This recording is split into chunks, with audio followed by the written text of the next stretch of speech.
la tête comme une citrouille. Ou comment l'âme agit et prend conscience de l'intelligence émotionnelle en résonance RAI et en résonance RE avec les différents cerveaux. Tu es à l'écoute du podcast qui allume la magie de tous ceux qui aimeraient explorer leur potentiel énergétique en pleine conscience, d'éveiller la meilleure version de soi-même dans le quotidien et retrouver sa force intérieure sans se prendre la tête. Je m'appelle Laurence Riès, intuitive et connectée, sophrologue certifiée somatothérapeute depuis plus de 13 ans. Je suis spécialisée en nettoyage des blessures psychiques et traumatiques par les états d'expansion de conscience pour libérer des mémoires psycho-énergétiques et sensorielles. Et j'anime ce podcast magique afin de faire découvrir ce chemin essentiel de pratique, de transformation pour contribuer vers un éveil de l'être. Je te remercie de prendre un peu de ton temps pour écouter ce podcast que je suis ravie de partager avec toi. C'était la fête de la citrouille. Et c'était la fête de la citrouille. Et cette citrouille, en fait, elle a l'air moins courge qu'elle en a l'air. En fait, c'est du temps d'Halloween, en fait, avec ce conte irlandais des traditions anglo-celtes. Ces traditions, ça s'appelle Samhain. Et ça raconte l'histoire de Jack qui, le jour de sa mort, le 31 octobre, la veille du jour des saints, s'est vu refuser l'entrée du paradis, mais également celui de l'enfer. Alors pour trouver son chemin, il réapparaît le soir du 31 et il s'éclaire avec un charbon dans un navet. C'est donc l'histoire de Jack aux lanternes qui aux États-Unis est devenu Halloween et avec une citrouille parce qu'il n'y avait pas de navet en fait, on ne trouvait pas de navet aux États-Unis. Une autre citrouille, c'est celle du comte de Perrault, une jeune fille maltraitée en Souillon, qu'on appelle Cendrillon, par sa belle-mère et ses demi-sœurs, se rend au bal dans une citrouille transformée en carrosse par sa marraine la fée. Mais pourquoi une citrouille ? En fait, une citrouille, de par sa forme ronde, particulièrement riche en graines, elle est en Bretagne et puis aussi dans l'Antiquité grecque un symbole d'abondance, de fertilité et de féminité. Donc, la citrouille transporte Cendrillon de sa vie de jeune fille à sa vie de femme, de la misère où elle vit à la richesse, de la souffrance, de la solitude à l'amour avec son prince. C'est un joli symbole, non ? Plus populaire aussi, avoir la tête comme une citrouille, c'est « j'en ai plein la tête, j'ai trop de blabla, j'ai fait trop d'efforts intellectuels et soutenus ». Au fil des épisodes, je t'ai partagé pourquoi c'était important d'explorer son potentiel énergétique magique avec plus de conscience, à condition d'être centré dans son ressenti et d'en comprendre tous les messages qu'ils viennent du cœur, du corps et de l'esprit. C'est apprendre à rester sur son axe en toute situation, d'expérimenter la magie du centrage dans le repère intérieur qui permet de ne pas se laisser déborder.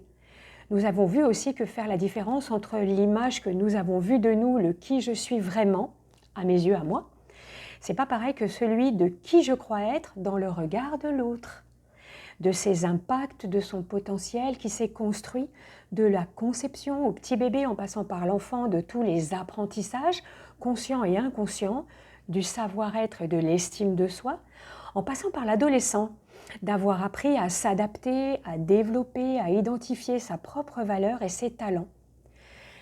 Jusqu'au futur adulte, au jeune adulte, de pouvoir les mettre en avant par son savoir-faire, en toute confiance, de réussir à les évaluer, afin de les utiliser en bonne intelligence, en beau moment. On a vu aussi qu'il était indispensable de libérer sa tête de citrouille pour que les atouts qui ont été refoulés par la souffrance, les axes forts qui ont été oubliés, les qualités naturelles, le potentiel magique d'action, et que comme tout est lié à partir du terreau d'apprentissage, de notre vision, de notre perception de la vie encore aujourd'hui, de nos choix, de nos comportements et de nos dépassements, surtout dans des situations compliquées. Donc du coup, entre intelligence et cerveau, rationnel et irrationnel, mental et maturité, conscience et inconscience. Tiens, je te pose une question. Le cerveau est-il le siège de l'intelligence ? Quels sont les liens entre le cerveau et l'intelligence ? Depuis bien longtemps déjà, ben oui, l'humain s'interroge sur le cerveau et son fonctionnement. Moi, je ne suis pas médecin, mais lors de toutes mes formations, je me suis inspirée par les travaux de Donald Winnicott. C'est un pédiatre et c'est l'une des figures majeures de la psychanalyse de l'enfant et du tout jeune enfant sur la nécessité de son développement qui soit sain et sécure dans son corps pour son mental et ses émotions. Mais également d'Isabelle Filiosa, c'est une psychothérapeute, c'est une figure phare de la parentalité positive, ainsi que Catherine Guéguen, c'est une pédiatre, et elle est spécialisée sur les dernières découvertes scientifiques du développement et du fonctionnement du cerveau dans l'enfance. En tant que sophrologue certifiée, je suis formée en psycho-énergétique et avec des techniques de libération émotionnelle, psychosensorielle, mais aussi avec l'intégration des réflexes primaires de survie qu'on a dans le cerveau, c'est-à-dire les mouvements instinctifs et archaïques, primitifs, in utero, et puis toutes les corrélations qui se trouvent avec tous mes cerveaux. Donc voici une proposition basique et simple du fonctionnement du cerveau. On a par exemple longtemps cru que l'intelligence était directement proportionnellement liée à la taille du cerveau d'Einstein, par exemple. Eh bien, le sien, il avait un tout petit cerveau. C'est intéressant, vu le symbole de cette forme d'intelligence brillante. On sait aujourd'hui que le nombre de neurones, ce n'est pas le seul facteur d'intelligence, non. En fait, ce sont les connexions entre les neurones et la rapidité de transmission des informations l'une avec l'autre. Et c'est ça qui joue un rôle capital. Bon, parlons un petit peu cerveau. Dans notre cerveau humain se trouve le stockage des mémoires et des expériences vécues. J'aime bien dire que les cerveaux, c'est comme des logiciels. Ça fonctionne en algorithme et en réseau. Par exemple, le logiciel cerveau, il y a un logiciel cerveau du corps physique, c'est-à-dire du corps réflexe, archaïque, ce n'est pas volontaire, c'est à la base du crâne humain, c'est le long de la colonne vertébrale et puis à l'arrière de la tête, et c'est le centre des automatismes, ce sont les mouvements involontaires, ça émerge dans le ventre maternel, du fœtus, et au niveau du nourrisson, c'est induit par le tronc cérébral, et il n'y a pas la participation avec le cortex et de la pensée. C'est juste un instinct de survie, de reproduction, de défense du territoire plus tard après la naissance, d'agressivité instinctive, de lutte, de fuite, de figer ou de se replier. C'est programmé à s'adapter pour sa sécurité dans son environnement. On se partage ce cerveau avec les reptiles, tout ce qui pond un œuf par exemple. La petite tortue, quand elle sort du sable, sa mère, elle n'est pas là. Elle sort du sable, de la coquille, elle sait très bien par où ça se passe en fonction de la chaîne tellurique avec la pesanteur en se disant « ok, eh ben, le haut, ça doit être par là ». Elle sort, même si elle a les œufs au fond, elle sort, elle sort, elle sort, elle sort. Elle est où la lune? La mer est par là-bas et du coup elle va directement dans la mer. Non pas la mer, sa mère, mais elle est seule. Et elle a plutôt intérêt d'aller rapide, réflexe, sans s'arrêter, de façon instinctive et archaïque. Elle sait marcher, elle va directement dans la mer, sans s'arrêter. Je ne réfléchis pas, j'avance. En tant qu'humain, on a aussi un autre cerveau qui est souvent oublié, et c'est un cerveau comme un logiciel qui est associé dans le centre nerveux régulateur qu'on appelle le cervelet. C'est une grosse éponge qui est à l'arrière du cerveau archaïque derrière la tête. Ça a un rôle essentiel au niveau d'une fonction de contrôle moteur, notamment pour le maintien de l'équilibre, de la posture, du mouvement. Il reçoit des informations dans la moelle épinière, le tronc cérébral jusqu'au cerveau. C'est aussi le contrôle musculaire, la coordination de la motricité, la volontaire, de l'intelligence en mouvement. Je bouge et je fais les choses pour moi. On a aussi un autre cerveau qu'on se partage avec les mammifères, c'est-à-dire le mammifère, c'est quand même le bébé, il est obligé d'avoir sa maman qui est là pour le nourrir. Sinon, il ne peut pas survivre. Il sait marcher, mais il a besoin de sa mère. Et puis, les femelles mettent bas, ce n'est pas un œuf, il met bas. L'allaitte, et à l'intérieur de notre corps, c'est situé entre les deux yeux, avec les petites amygdales du cerveau, qu'on appelle le cerveau limbique. C'est aussi en lien avec le muscle cardiaque, la pompe cardiaque, Et c'est le centre de nos émotions, de notre empathie, comme pour les mammifères. Le chien qui remue la queue, le chat qui vient ronronner ou pas pour avoir un câlin. C'est aussi le siège et le centre des sentiments agréables ou de sécurité ou d'insécurité désagréables. C'est aussi l'intégration du groupe, du rôle social, par exemple les meutes de loups ou les femelles sangliers qui avancent en meute. Chez les humains, et en général, ils s'initialisent dès la conception, pendant la grossesse, ils continuent de s'activer tout au long de la vie. Ils s'imprègnent des expériences vécues sous forme de mémoire, d'expériences et de sensations. Ce sont des informations mémorisées au centre de la tête et avec le cœur, et ça devient un référentiel de mon filtre. Ce n'est pas je pense, c'est j'aime ou j'aime pas. C'est ce qu'on appelle l'intelligence émotionnelle, et ça va mettre en mouvement des pulsions d'accueil ou de défense et d'attaque. En tant qu'humain, a priori, il paraîtrait que seuls les humains pourraient avoir cet autre algorithme, et là c'est un vrai algorithme, c'est le cerveau qui pense. C'est qu'il pense, c'est un cerveau cognitif, le néocortex. C'est l'un des autres sièges de l'intelligence, le cerveau droit, le cerveau gauche et le préfrontal. On a souvent représenté comme le cerveau gauche associé au raisonnement précis, détail et de logique, et le côté rationnel, RAI, et puis le cerveau droit comme étant la globalité, intuitive, émotionnelle, créativité, du côté cerveau droit, du côté un peu plus inspirant, inspiré. D'un côté global du langage, des concepts, des notions d'espace, d'association d'idées, de l'abstraction des choses, la capacité de prendre du recul, de l'imagination, de l'originalité et de l'intuition. A contrario, ou en association avec le cerveau gauche, de détails, les petites boîtes dans les grandes boîtes, de la conscience du raisonnement, de la logique, numéro 1, numéro 2, numéro 3, de l'adaptation de l'environnement de façon précise. Paraît-il qu'en fait, les nouvelles sciences disent que finalement, ce n'est pas si simple que ça. On a aussi une autre forme d'intelligence au niveau du préfrontal qui se développe par la suite, une intelligence d'adaptation comportementale à des situations complexes ou des situations nouvelles en fonction du contexte et des besoins. Avec mes cerveaux, mes intelligences, la tête, le cœur, le corps, réflexes et volontaires, ce que je vis, je sens, je vois, j'entends, est-ce agréable ou confortable, désagréable ou inconfortable? Alors du coup, où se trouve l'intelligence? Dans le cerveau. Et surtout, du coup, pas que dans le cerveau, dans toutes les formes d'intelligence. On a aussi vu qu'avec la plasticité du cerveau, entre la tête, le cœur et le corps, dans toutes ces formes d'intelligence, du coup, c'est quoi? On pourrait dire que l'intelligence, c'est je sais ou je sais pas. On voit aussi qu'effectivement, on dit que l'intelligence, c'est l'ensemble, quand je sais ou je sais pas, l'ensemble des fonctions mentales pour comprendre par la pensée, l'analyse, la comparaison, de connaissances rationnelles opposées à la sensation et à l'intuition et l'imagination.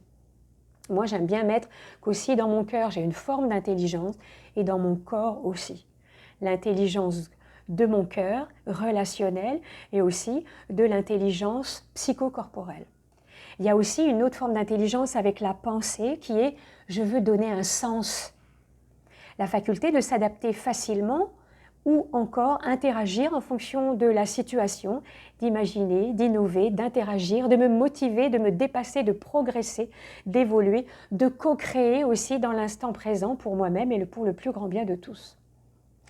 C'est l'homme au petit cerveau, Albert Einstein, qui a dit « La créativité, c'est l'intelligence qui s'amuse ». C'est joli, non? L'imagination est la forme suprême de l'intelligence. C'est elle qui vivifie la faculté d'analyse, la faculté de synthèse.